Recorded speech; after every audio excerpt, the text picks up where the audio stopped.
Hello hello hello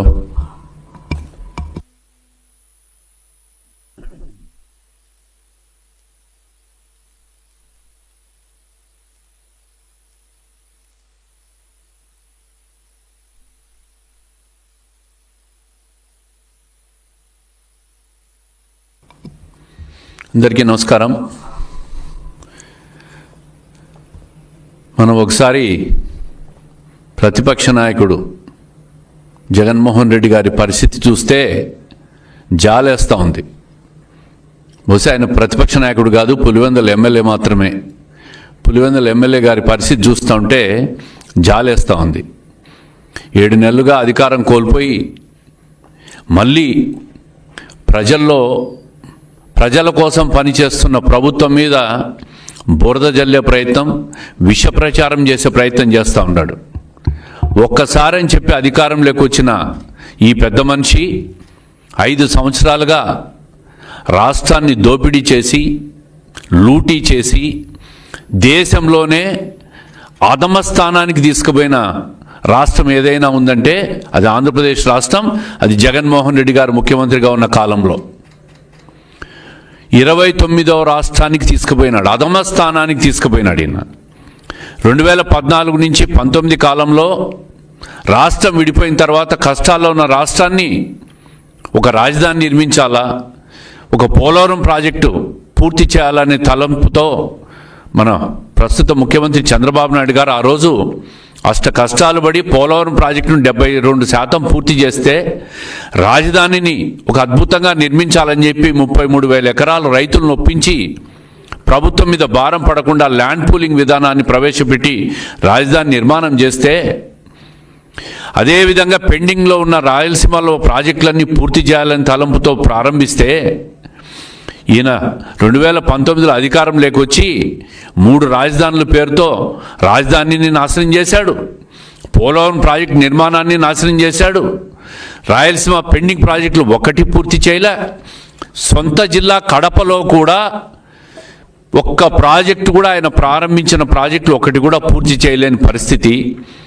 మీ సొంత నియోజకవర్గం పులివెందల పట్టణంలో ఇప్పటికీ కూడా మాకు రోడ్డు లేదు మహాప్రభు అని ప్రజలు రోడ్డు మీదకి వచ్చి మొత్తుకుంటున్న పరిస్థితి ఈరోజు మనం చూస్తూ ఉంటాం. 4 రోజులుగా నీళ్లు రావడం లేదని పులివెందల మున్సిపాలిటీలో ప్రజలు నీళ్ల కోసం మొరాయించుకుంటున్న పరిస్థితిని మనం చూస్తూ ఉన్నాం. ఈయన ఈరోజు ప్రజల్లోకి వచ్చి ఈ ప్రభుత్వం మీద 7 నెలల కాలంలో అప్పులు చేశారని చెప్పి మాట్లాడుతూ ఉన్నారు. 11 లక్షల కోట్లు మీ హయాంలో అప్పులు చేశావు. ఎక్కడైనా ఒక్క రూపాయి అభివృద్ధి కార్యక్రమాల మీద ఖర్చు పెట్టావా అని అడుగుతున్నా. సంక్షేమ మాటున దోపిడీ చేశారు మీరు. అప్పులన్నీ చేసి రాష్ట్రాన్ని ఈరోజు ఆర్థికంగా అధమ పాతాళానికి తీసుకుపోయినారు. ఈ 11 లక్షల కోట్లు అప్పులకు ఏం సమాధానం చెప్తారు మాజీ ముఖ్యమంత్రి గారు అని చెప్పి నేను అడుగుతా ఉండా. నువ్వు చేసిన మోసాలు, కూటమి ప్రభుత్వం మీద విష ప్రచారం చేసే ప్రయత్నం చేస్తూ ఉండా. ఇది ప్రజలు నమ్ముతానా అని అడుగుతూ ఉండా. సంక్షేమ పథకాల గురించి మాట్లాడుతున్నాం. నేను ఒకటే అడుగుతూ ఉండా, 2019లో మీరు అధికారంలోకి వచ్చినప్పుడు అప్పుడు చంద్రబాబు నాయుడు గారి ప్రభుత్వం ఏదైతే సంక్షేమ పథకాలు అమలు చేసిందో ఆ సంక్షేమ పథకాలు ఏమైనాయని చెప్పి ప్రజలు అడిగితే, నాకు ఆ సంక్షేమ పథకాలతో సంబంధం లేదు, నేను చెప్పినట్టు మాత్రమే అమలు చేస్తాను అని చెప్పి మాట్లాడిన మీరు ఈరోజు మళ్ళీ మీ సంక్షేమ పథకాల గురించి మీరు మాట్లాడుతున్నారా? అసలు సంక్షేమ పథకాలు మీరు అమలు చేశారా అని అడుగుతూ ఉండా. లక్షల మంది పెన్షన్దారులు, వృద్ధులు, వితంతులు, వికలాంగులకు రకరకాల కారణాలు పెట్టి మీరు పెన్షన్లు కోసేసిన ప్రభుత్వం జగన్మోహన్ రెడ్డి గారి గతంలో పనిచేసిన ప్రభుత్వం.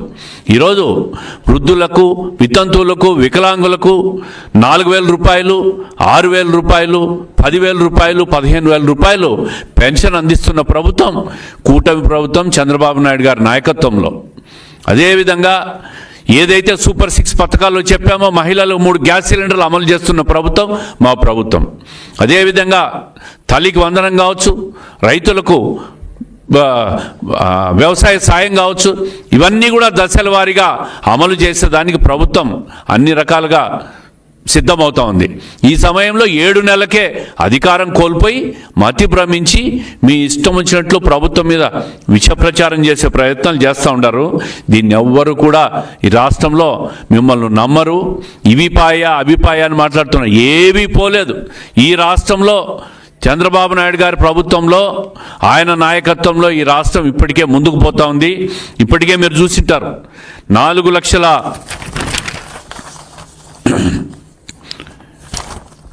6,78,000 కోట్ల పెట్టుబడులు తీసుకొచ్చి ఈ రాష్ట్రాన్ని భవిష్యత్తులో ఒక సంపన్న రాష్ట్రంగా తయారు చేసేదానికి ముఖ్యమంత్రి పడుతున్న కష్టాలు చూసి ప్రజలందరూ హర్షిస్తున్న పరిస్థితిని మనం చూస్తూ ఉంటాం.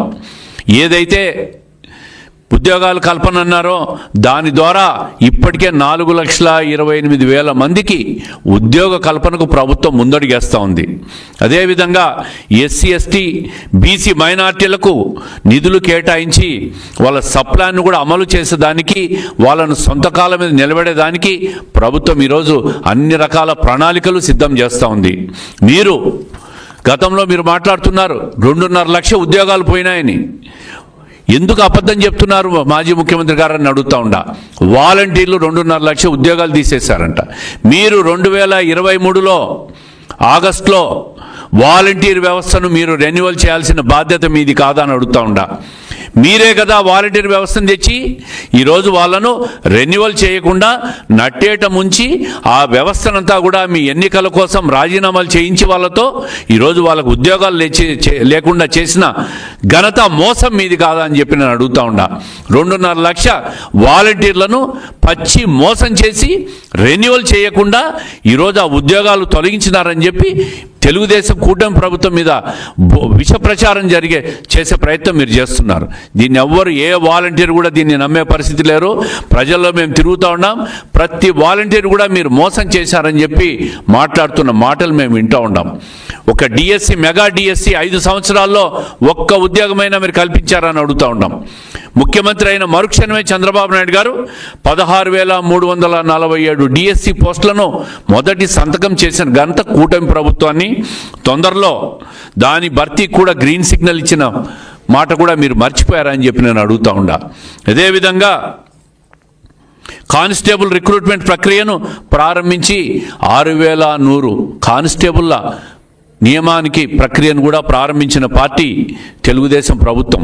దీన్ని కూడా మీరు మర్చిపోద్దని చెప్పి నేను అడుగుతూ ఉండా. విదేశీ విద్యను నాశనం చేశారు. ఈరోజు రైతుల గురించి, రైతు భరోసా గురించి మాట్లాడుతున్నారు. రైతులకు గత 5 సంవత్సరాల్లో ఒక్క తుంట డ్రిప్ పరికరమైనా మీరు ఇచ్చారా అని చెప్పి నేను అడుగుతూ ఉండా. ఈరోజు తెలుగుదేశం కూటమి ప్రభుత్వం ఇప్పటికే 5 ఎకరాల లోపు ఉన్న వాళ్ళకు 90% సబ్సిడీ, 10 ఎకరాల లోపల ఉన్న వాళ్ళకు 70% సబ్సిడీతో ఈరోజు డ్రిప్ పరికరాలన్నీ కూడా అందిస్తున్న పరిస్థితి. రాయలసీమలో మొత్తం ఒక హార్టికల్చర్ హబ్గా తయారు చేయాలని ముఖ్యమంత్రి గారు పెండింగ్ ప్రాజెక్టులన్నీ పూర్తి చేయాలని చెప్పి ఈరోజు రాష్ట్ర వ్యాప్తంగా తిరుగుతూ పెండింగ్ ప్రాజెక్టులన్నీ మొదలు పెట్టేదానికి టెండర్లు పిలిచి ప్రారంభించిన పరిస్థితిని మీరు చూస్తూ ఉంటారు.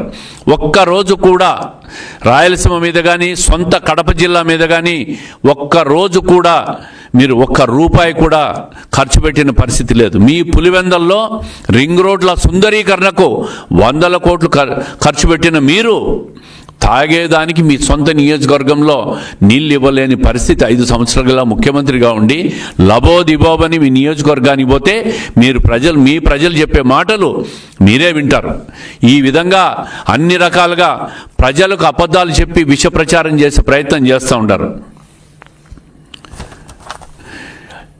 అదేవిధంగా ఈరోజు ఈ కూటమి ప్రభుత్వం వచ్చిన తర్వాత పోలవరం నిర్మాణానికి కేంద్ర ప్రభుత్వాన్ని ఒప్పించి పూర్తి స్థాయి కేంద్రం నుంచి నిధులు రాబట్టిన ప్రభుత్వం ఈ కూటమి ప్రభుత్వం. కేంద్ర ప్రభుత్వ అండదండలతో పోలవరం ప్రాజెక్టును 2027లో పూర్తి చేసేదానికి పూర్తి ఏర్పాటు జరుగుతున్నాయి. ఈ 3 సంవత్సరాల్లో పోలవరం పూర్తి అయితే అది ఉత్తరాంధ్రకు కావచ్చు, కోస్తాంధ్రకు కావచ్చు, రాయలసీమకు కూడా నీళ్లు సంపూర్ణంగా తీసుకొచ్చి పూర్తిగా వ్యవసాయ రంగాన్ని కూడా అందలమెక్కించే పరిస్థితికి వస్తూ ఉంది ఈ కూటమి ప్రభుత్వంలో. రాజధాని నిర్మాణం ఈ 3 సంవత్సరాల్లో కేంద్ర ప్రభుత్వం నుంచి 50 ఏళ్ల కాల పరిమితితో వివిధ ప్రభుత్వ రంగ సంస్థలు కావచ్చు, హడ్కో కావచ్చు, వరల్డ్ బ్యాంక్ నుంచి నిధులు సమీకరించి రాజధాని నిర్మాణం కూడా ప్రారంభమై 3 సంవత్సరాల్లో రాజధానిని కూడా పూర్తి చేయాలని ముఖ్యమంత్రి గారు కృతనిశ్చయంతో ఉన్నారు. ఆ విధంగా ప్రభుత్వం ముందుకు పోతా ఉంది. రాయలసీమలో ఇప్పటికే హంద్రీనివా ప్రాజెక్టు కావచ్చు, అన్నీ కూడా పూర్తిగా దాన్ని లైనింగ్ చేసి ఒక్క చుక్క కూడా నీళ్లు వేస్ట్ కాకుండా శ్రీశైలం నుంచి చివరి ఆయకట్టు కుప్పం వరకు కూడా నీళ్లు తీసుకుపోయేదానికి ఆ ప్రాజెక్టును కూడా పూర్తి స్థాయి లైనింగ్ చేసి పూర్తి చేయాలని తలంపుతో ఉన్నారు. ఇవి సంక్షేమ పథకాలు, ఒకవైపు అభివృద్ధి కార్యక్రమాలు. అభివృద్ధి కార్యక్రమాలకు సంబంధించి కేంద్ర ప్రభుత్వం నుంచి నిధులు తీసుకురావడం కానీ, రాష్ట్రంలో సంక్షేమ కార్యక్రమాల అమలుకు సంపద సృష్టించి దాని ద్వారా సంక్షేమాన్ని అమలు చేసేదానికి ఈ ప్రభుత్వం పనిచేస్తూ ఉంది. ప్రజలు ఎంతో సంతృప్తిగా ఉండారు. తల్లికి వందనం కావచ్చు, అదేవిధంగా మహిళలకు ఉచిత బస్సు సౌకర్యం కావచ్చు, రైతులకు వ్యవసాయ సాయం అందించే కార్యక్రమాలు కావచ్చు, సూపర్ 6లో ఏవైతే చెప్పాయో 600 తల తాకట్టు పెట్టైనా ప్రతి సంక్షేమ కార్యక్రమం తెలుగుదేశం ప్రభుత్వం, కూటమి ప్రభుత్వం ఎన్నికల్లో చెప్పిన హామీని ప్రతిదీ నిలబెట్టుకుంటామని చెప్పిన మాట, ముఖ్యమంత్రి గారు చెప్పిన మాట ప్రజలందరూ గుర్తుపెట్టుకోవాలా. ఈరోజు ఆయన పడుతున్న కష్టాన్ని ప్రజలందరూ గమనిస్తూ ఉంటారు. ఈ రాష్ట్రంని 5 సంవత్సరాల్లో పూర్తిగా సర్వనాశనం చేసి, లూటీ చేసి, ఎక్కడ చూసినా 10 లక్షల కోట్లు విలువ చేసే భూములను కూడా కొట్టేసి, రైతులను ముంచేసి, పేద ప్రజలను ముంచేసి, లక్షల కోట్లు దోపిడీ చేసిన గత మాజీ ముఖ్యమంత్రి ఈరోజు ప్రభుత్వం మీద బురద జల్లే ప్రయత్నం చేస్తూ ఉంటే, విష ప్రచారం చేసే ప్రయత్నం చేస్తూ ఉంటే ప్రజలు ఎవరు నమ్మరు. మాజీ ముఖ్యమంత్రి గారు, మీరు ఎంత అర్చిని గీ పెట్టినా కూడా, ఎన్ని పత్రికా సమావేశాలు పెట్టినా కూడా మీరు ప్రజలు లేకపోయే నైతిక అర్హత కోల్పోయినారు. ఒక్క ఛాన్స్ అని చెప్పి అధికారంలోకి వచ్చిన మీరు ఒక్క ఛాన్సే అడిగారని చెప్పి విషయాన్ని కూడా మీకు గుర్తు చేస్తున్నా. మళ్ళీ మళ్ళీ మీకు ప్రజలు ఛాన్స్ ఇవ్వరు.